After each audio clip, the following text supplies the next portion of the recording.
BST এর কোনো অনুমোদন এখানে পাচ্ছি না। এই ট্রেড লাইসেন্সের মেয়াদ 2019-20 অর্থ বছরের শেষ হয়েছে।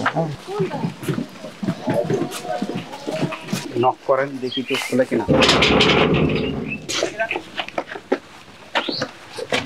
আপনি ম্যানেজারকে আসতে বলেন আর এটা খুলেন। সেক্ষেত্রে আমি যতটুকু জানি এখানে বিএসটি কাগজপত্র করা আছে। আপনি নিয়ে আসেন এই কাগজপত্র সহ এটা খুলেন।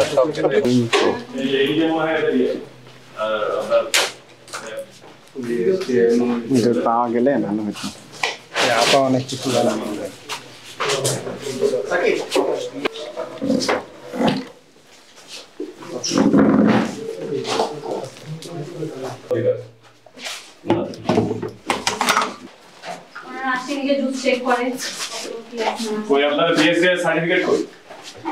কোথায় আপনার ম্যানেজার আসছে? হ্যাঁ আসতে বলেন। যে কোনো ফ্লেভারের আমরা ড্রিঙ্কস অর্ডার করতে পারি। তো লাইসেন্স ইস্যু হয়েছে সেটা? হ্যাঁ লাইসেন্স লিমিটেড লাইসেন্স। না এটা তো আপনার লাইসেন্স না, এটা হলো টাকা জমা দিয়েছে আর কি লাইসেন্সের জন্য। লাইসেন্স পেয়েছেন কিনা সেটা দেখতে হবে, লাইসেন্স এখনো পান নাই। এটা রিপোর্ট আসছে না, লাইসেন্স দেওয়ার কথা এবার কিন্তু আপনি তো বললেন যে লাইসেন্স আছে বিএসটি। হ্যাঁ আমাদের বিএসটিতে লাইসেন্স না সেটা দেখানো আমাদের। আপনি বললেন যে লাইসেন্স আছে, এই যে আবেদন করেছেন আবেদন করেছে লাইসেন্স পাইনি এর জন্য আবেদন করেছেন। আমাদের অনুমতি দেওয়া হয়েছে কি করার জন্য। দেখান সেই অনুমতি পত্র। কে অনুমতি দিয়েছে দেখি একটু। বিএসটি এর কোনো অনুমোদন এখানে পাচ্ছি না। এই ট্রেড লাইসেন্সের মেয়াদ 2019-20 অর্থ বছরের শেষ হয়েছে।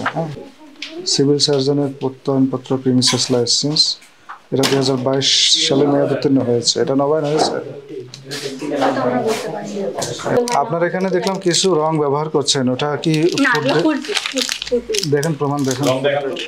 আপনার ওই রঙের মূল কৌটাটা নিয়ে আসেন। ওটা কি টিনের মধ্যে ছিল, টিনের কৌটা রংটা? যেই কাগজপত্র আপনি সাবমিট করেছেন এগুলো এখনো পর্যন্ত প্রমাণ করে না যে আপনার এই কারখানাটা বৈধ।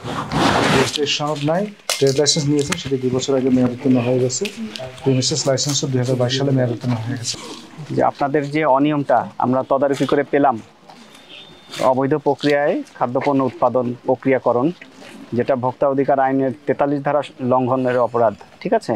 এর জন্য সর্বোচ্চ 1 বছরের কারাদণ্ড সহ 1 লক্ষ টাকা জরিমানা অথবা উভয়দণ্ড হওয়ার বিধান রয়েছে। তো আপনাদের যে অনিয়ম এটা তো আপনারা স্বীকার করছেন, ঠিক আছে?